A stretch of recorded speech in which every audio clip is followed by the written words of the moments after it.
bonsoir à vous, chers téléspectateurs, et merci d'être câblés, de nous suivre sur votre émission Tout sur le mariage chrétien.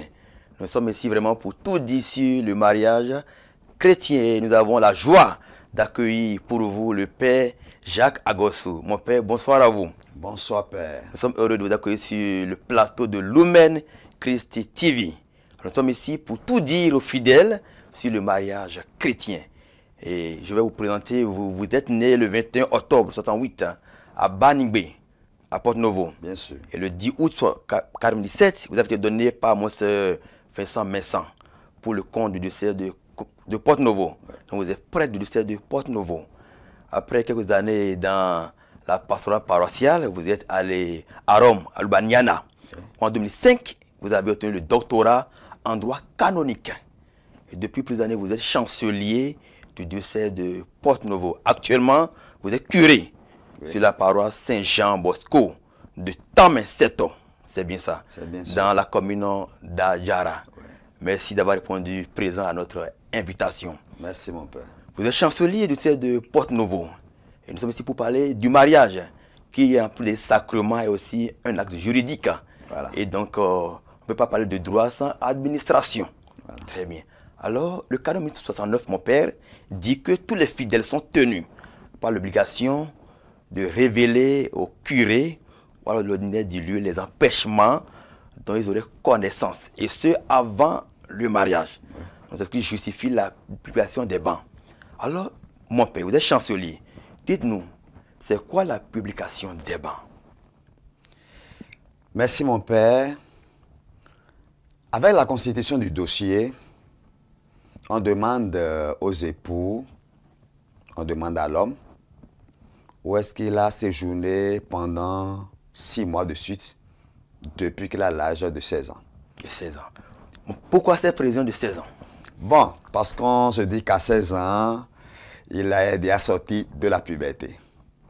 Et à la femme, on demande depuis l'âge de 14 ans. 14 ans. Et aussi, c'est parce que l'âge canonique pour le mariage, c'est 16 ans pour l'homme et 14 ans pour la femme. L'âge canonique, le droit universel détermine 16 ans pour l'homme et 14 ans pour la femme. Et c'est pour ça que le dossier de mariage pose cette question-là.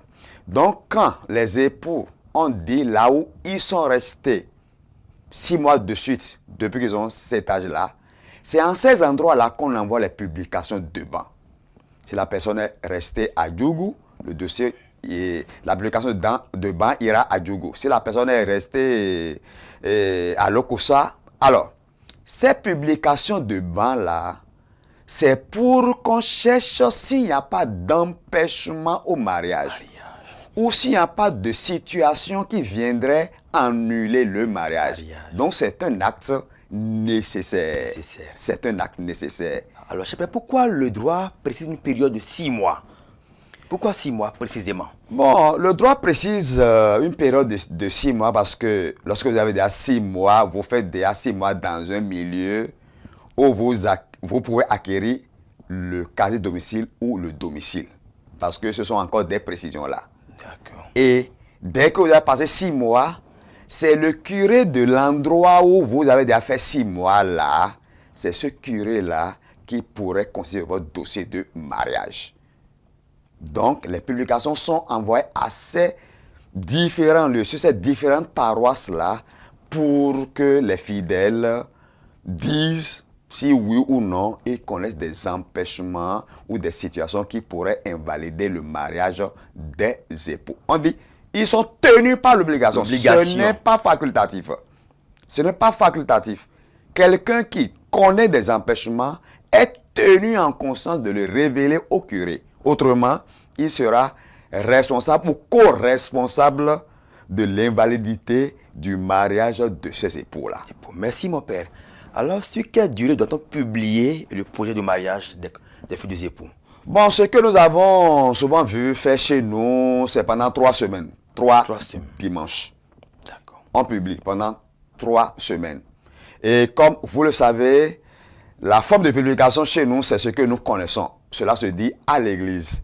Mais en d'autres endroits, sous d'autres cieux, le projet de mariage est affiché quelque part où les fidèles peuvent avoir accès et ils lisent pour savoir que voilà, il y a un projet de mariage entre telle personne. Mais chez nous, ordinairement, les noms sont proclamés à l'église parce que les fidèles pourraient connaître ces personnes-là qui veulent se marier. Merci, cher Père. Alors, toujours par rapport à l'application des bancs, dites-nous, est-ce qu'on peut dispenser de cette application de bancs? Voilà. Il y a des situations dans lesquelles le curé peut dispenser des publications de bancs. Et moi, en tant que curé, j'ai déjà eu à dispenser mes fidèles de cette publication. Je prends par exemple un mariage entre un chrétien catholique et une musulmane de souche pure. Les parents de l'épouse ne peuvent pas apprendre que leur fille veut se marier à un catholique. Alors, pour ne pas exposer la vie de cette femme-là, on peut choisir de dispenser de quelques publications ou de dispenser de toutes les publications. Et dans ce cas-là, nous célébrons un mariage en secret. Là encore, c'est toute une situation. Donc, on peut dispenser des publications de bancs lorsqu'on sent qu'il y a un danger pour l'une ou l'autre des parties. Mais ces dangers-là doivent être, disons, vérifiés par le curé et être vraiment des raisons profondes pour lesquelles on peut dispenser. D'ailleurs, on n'accorde aucune publication et on n'accorde aucune dispense dans l'église sans qu'il n'y ait pas une raison ou des raisons valables. Donc, il peut arriver où on dispensera des publications de bancs. Donc, pour préserver la vie, l'intégrité physique de l'une des parties, donc le curé ce n'est pas nécessairement l'évêque des lieux. Ce n'est pas nécessairement l'évêque des lieux. Je prends par exemple le diocèse de Porto Novo. La chancellerie a reçu cette faculté de dispenser des publications de bancs et les curés aussi. Voilà. D'accord. Merci, Père. Alors, mon Père, bien avant cette publication de bancs, il y a une rencontre entre le curé qui prépare le dossier et puis les futurs époux. Cher Père, de quoi sont faites ces rencontres-là? Ces rencontres-là, pour moi, sont nécessaires, voire indispensables. Et quand moi, en tant que curé, je fais ces rencontres-là, la première rencontre est pour vérifier l'intention des époux de vouloir vraiment se marier. Il y a des cas où c'est l'homme qui vient vous parler de son projet de mariage avec sa femme. Une autre fois, c'est la femme qui vient. Mais quand vous les rencontrez à deux, vous pouvez déjà sentir avec leur manière de parler, avec leur manière de se comporter, si tous deux veulent ou c'est une partie qui veut et l'autre ne veut pas.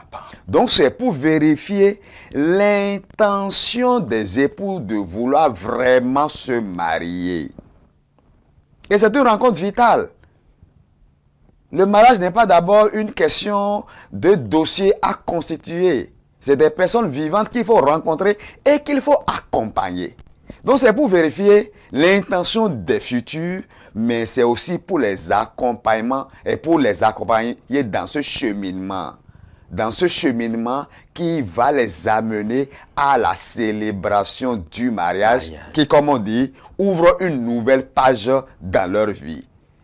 Et même après la constitution des dossiers ou la vérification de l'intention des époux, il y a des rencontres périodiques qui se font avec les époux pour les préparer au sacrement qu'ils vont se donner. Merci, Père. Alors, ces rencontres, le curé, il la tient avec les époux ensemble ou bien séparément? Avec les futurs, je veux dire. Bon, souvent la constitution du dossier, qui fait partie des rencontres du curé avec les futurs. Le curé les rencontre tous deux. Ensemble. Ensemble, ils font la prestation de serment. Et après, l'un se retire. Moi, ordinairement, je reçois la femme d'abord. Donc, je les reçois séparément. Pourquoi il faut les recevoir séparément? Oui, expliquez-nous. C'est aussi pour garantir la liberté de parole. Vous savez que chez nous, il y a certaines choses que la femme ne dit pas devant l'homme. Il y a des choses aussi que l'homme ne dit pas devant la femme. Mais il arrive aussi que pendant la constitution du dossier de mariage, il y a des empêchements occultes. Des choses dont l'épouse n'avait pas connaissance ou des choses dont l'époux n'avait pas connaissance. Et c'est au cours de l'interrogatoire de mariage que cela se révèle.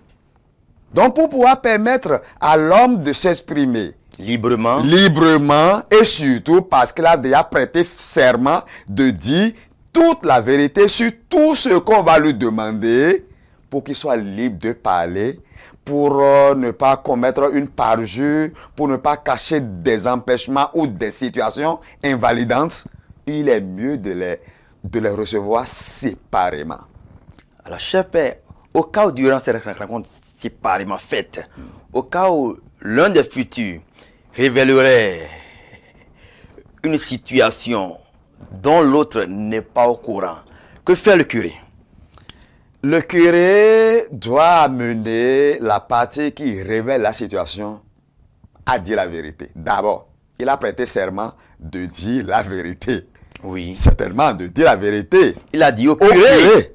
Voilà, mais la vérité aussi doit être dite à l'autre partie. Mais quel mariage on veut constituer sur la base d'un mensonge? La vérité fait partie, je dirais, des critères pour une vie ensemble, pour une vie durable ensemble. Donc, le curé aidera la partie qui a révélé l'empêchement ou la situation à dire la vérité à l'autre partie. C'est un accompagnement. Et au cas où cette vérité compromettrait dangereusement le projet de mariage? Si le projet, si cette vérité compromet le projet de mariage, c'est-à-dire que l'autre partie informée peut décider de mettre fin au processus. Oui, le curé est là pour les accompagner jusqu'au mariage. Donc, si il y a une situation de ce genre, il doit aider les époux à avancer. Non pas à s'arrêter, mais à avancer. Mais dans la vérité. Mais dans la vérité. Dans la vérité. Parce que si la vérité n'est pas dite là, un jour, elle peut se révéler ailleurs. Elle peut se révéler ailleurs. Ce n'est pas un secret de conversion auquel le curé est tenu. C'est au cours de l'interrogatoire. Donc, s'il y a une situation qui va bloquer le mariage, le curé doit amener, doit tout faire pour que la situation se débloque. Il est là pour accompagner. Il est là pour aider. Il est là pour accompagner. Il est là pour aider. C'est vrai que ce sont des situations parfois douloureuses, angoissantes, mais ce n'est pas parce qu'elles sont angoissantes, elles sont douloureuses que la vérité doit être cachée. Merci Père. Ouais. Alors combien de temps doivent durer ces rencontres entre les futurs époux et le curé? Est-ce qu'il y a un temps déterminé par le code de droit canonique? Non, le code de droit canonique ne détermine pas un temps. Cela dépend toujours du niveau de préparation des époux déjà au plan de la doctrine chrétienne. Sur le mariage. Ou sur le mariage ou sur certaines réalités. Moi, par exemple, je vous donne mon exemple. Oui. Quand je rencontre, après avoir vérifié l'intention des époux de se marier, la première rencontre que moi je fais, c'est de demander aux époux, pourquoi voulez-vous vous marier? Parce s'ils ne savent pas ce pourquoi ils veulent se marier, ça ne va pas. Mon premier entretien porte sur ça. Ordinairement, les gens vous disent, je veux me marier parce que je veux recevoir la communion. Exactement. Je veux me marier parce que chaque fois que je vais à la messe, les autres se lèvent et moi je ne me lève pas et je suis gardien des bancs ou je suis l'indicateur pour que les gens retrouvent leur place. Bon, c'est des réponses qu'ils ont, mais nous devons les aider à aller au-delà de cela. La réponse n'est pas fausse, mais elle est limitée. Et c'est là que je leur montre que ils se marient parce que c'est une vocation, c'est un appel. C'est un appel. Et comme appel, tout appel comporte une mission. Et c'est là que je leur dis, toute la mission que comporte leur désir de se marier ou leur mariage. Donc ça, c'est par exemple la première rencontre. Et les autres rencontres portent sur des questions qu'on leur pose durant l'enquête canonique. Le plus souvent, ils répondent oui ou non aux questions. Mais comme le disait Monseigneur Messin de Vénéré, mais moi, l'interrogatoire de mariage n'est pas une question de oui ou de non. Parce que derrière chaque question, il y a une théologie. Derrière chaque question, il y a un canon. Oui. Les gens répondent sans savoir le contenu de leur réponse ou de ces questions-là. Donc, moi, je reviens encore sur certaines questions.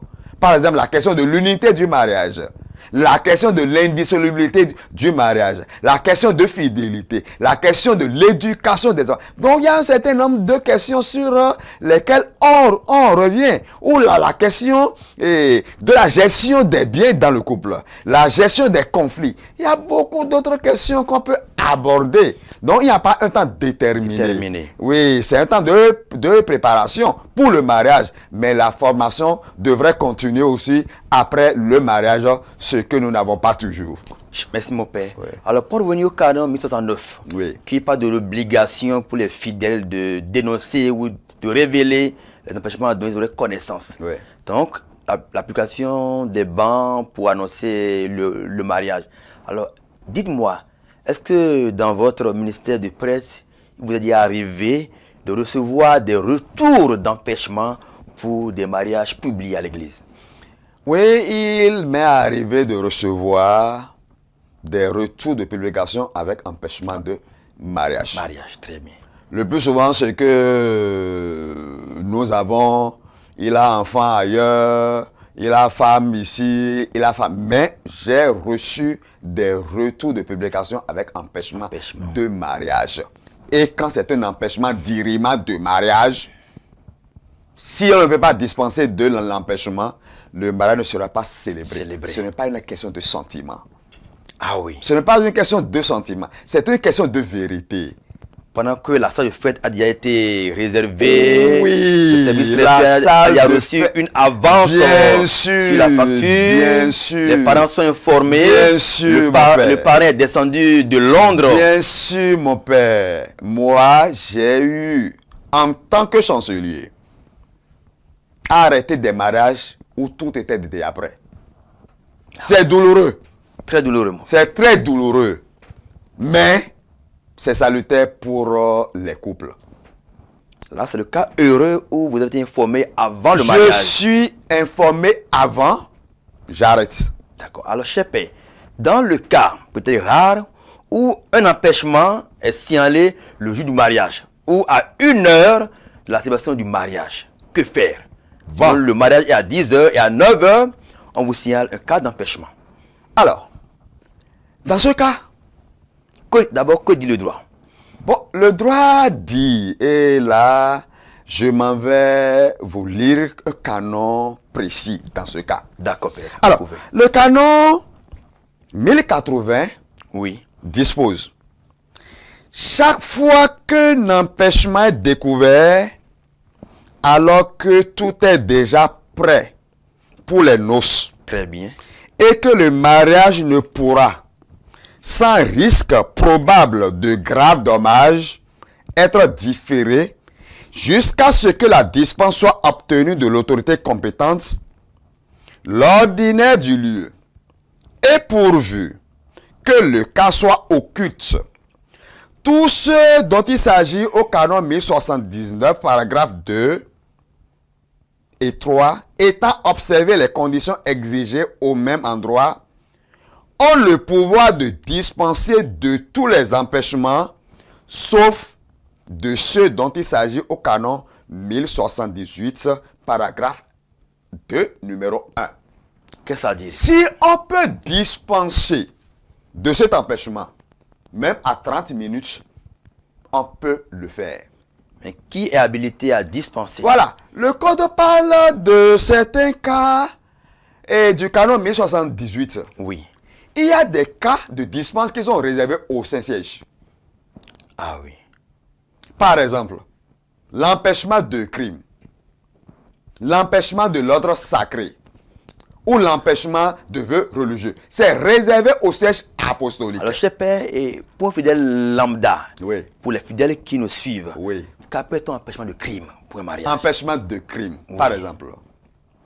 Il y a certaines questions que nous posons aux époux pendant l'interrogatoire.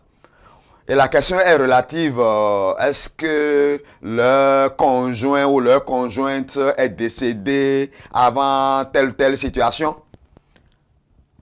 L'empêchement de crime, c'est quoi? Lorsque une partie donne la mort à une personne en vue de se marier. Ah oui. Le conjugicide. On tue le conjoint. Je prends l'exemple d'un monsieur qui a 2 femmes. Les 2 femmes sont sous son toit. Le monsieur a choisi de se marier avec la première femme. La deuxième dit jamais. Elle s'y oppose. Elle s'oppose à cela. Alors, la première femme, pour avoir la main libre et la voix libre, peut donner la mort à l'autre conjoint, mais uniquement dans l'intention de se marier. Là, il y a empêchement de crime. Crime. Empêchement de crime là. On ne peut pas célébrer ce mariage-là. Et si l'empêchement est notoire, on ne peut pas dispenser de cette... C'est le Saint-Siège uniquement qui peut dispenser de cet empêchement-là. Non. Ou l'empêchement de l'ordre sacré. Sacré. Qu'est-ce que ça veut dire, mon père?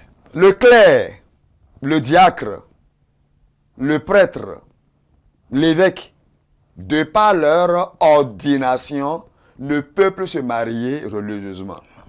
Ils ne peuvent plus. Alors, avant qu'ils ne se marient, il doit avoir un induit de Rome. D'accord. Il doit avoir un induit de Rome. Ou bien une religieuse avec perpétuelle.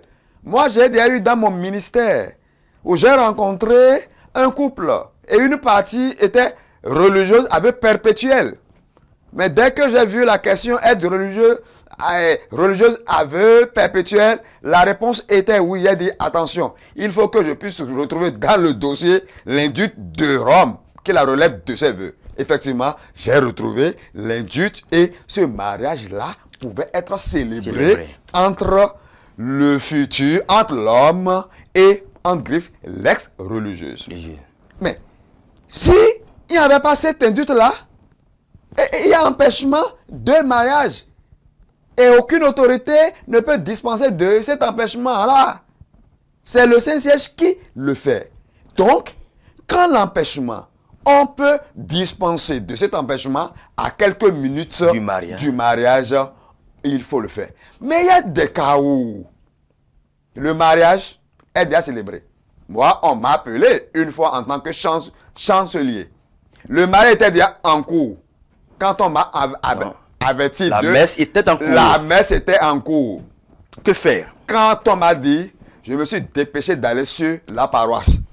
Même si c'était dangereux pour moi d'aller arrêter un mariage qui était déjà en cours. Le mariage était célébré.